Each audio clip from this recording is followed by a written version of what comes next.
新聞頭先來關心台北車站的台鐵的完工變數，頂個月去互發現放佇手面台一間電動喙鬚口啊，這內底竟然是有藏攝影機佇咧偷翕，警方也已經逮捕一個姓翁的台鐵查甫員工。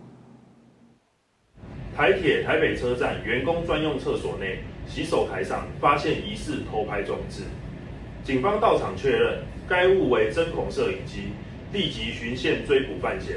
依妨礙性隱私現行犯逮捕，並移送台北地檢署偵辦。